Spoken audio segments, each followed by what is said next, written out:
Hello, I'm Bob the Booker and welcome to my channel. And this is just a very quick thing for me to jump in with something I've been doing for the last couple of years as well. So if November and Fitzuary weren't enough on the pun chart, if that exists, then Indiecember is right around the corner. And so this is sort of a dual thing really in many ways. One part of it is that normally at the end of the year, because I've normally been almost prioritizing lots of reading for prizes or reading for whatever else, I normally just have this big stack of really exciting sounding indie books that I really want to get round to. And I often just leave those for a really long time and don't do anything with them. And so this is partly my way. Sorry, now I'm moving things out of the way so I can actually get to the books I was trying to talk about.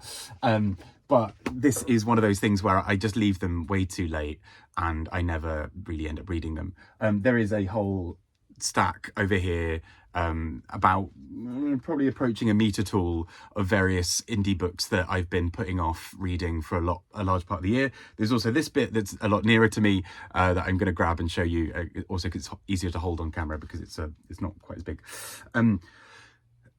The second part of this is also just to really appreciate and shop in your local indie bookshops.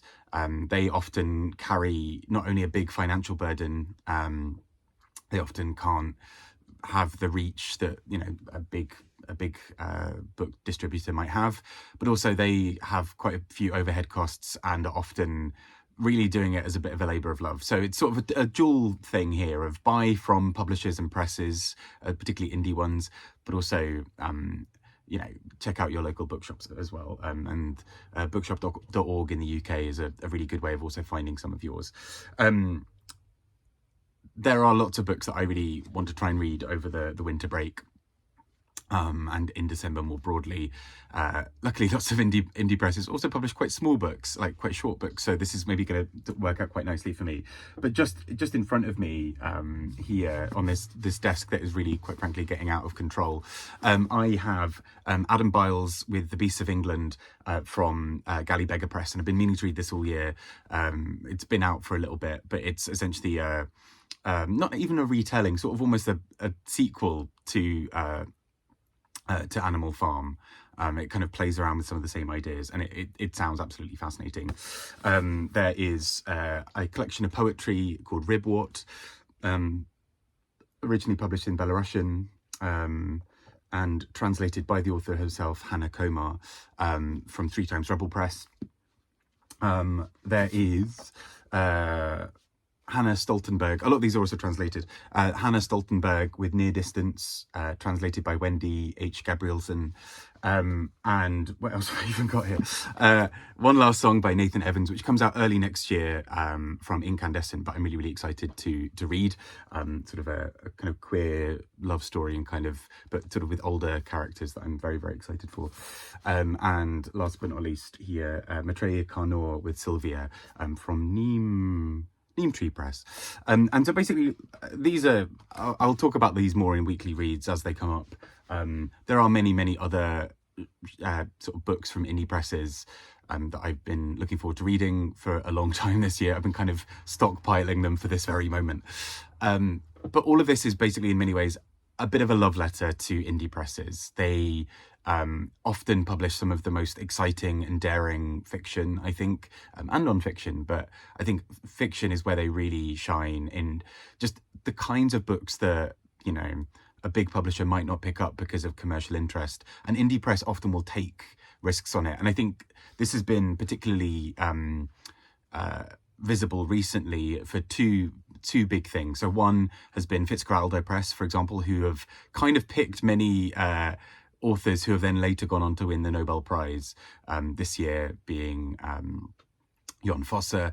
And that's one of those things where actually big presses might have thought, a slightly dreamy Norwegian stream of consciousness novel that doesn't really have a plot and is largely kind of a character in his head thinking about the world and thinking about God and whatever. That lots of bigger presses would probably not have given that much time of day. Someone like Fitzcarraldo took a gamble on it, maybe thinking it wasn't going to be a big seller, but kind of thinking, this is a book that people deserve to be able to read in English, to have the sort of English translated version here. And wins the Nobel. It was, he's been shortlisted for the International Booker, and that's all great and aside, but they took that initial gamble. And the second thing that has really come to mind recently has been Ben Myers just winning the Goldsmiths Prize with Cuddy, and he is somebody for whom Blue Moose Books basically took a gamble on his early novels. They kind of published him when many other presses had rejected him, and basically gave him the opportunity and the freedom to really publish some really interesting, thoughtful books. And although he's moved to a different press now, is often where a lot of great authors, and particularly quite experimental, quite exciting authors, really cut their teeth and get published in the first place. So that's a really long way of me saying indie presses are great. Small indie presses really are doing, they're shouldering a lot of incredible work, and really taking a lot of risks, but are also delivering the goods in many, many ways. So all of that is to say, support your local indie presses, and also through Indiecember, if you just want to read a few of the indie books that you've got lying around, do it. Like, again, there is zero pressure on this. There are not prompts, because the prompt is just, hey, do you have some books lying around that you want to read? This could be a good time.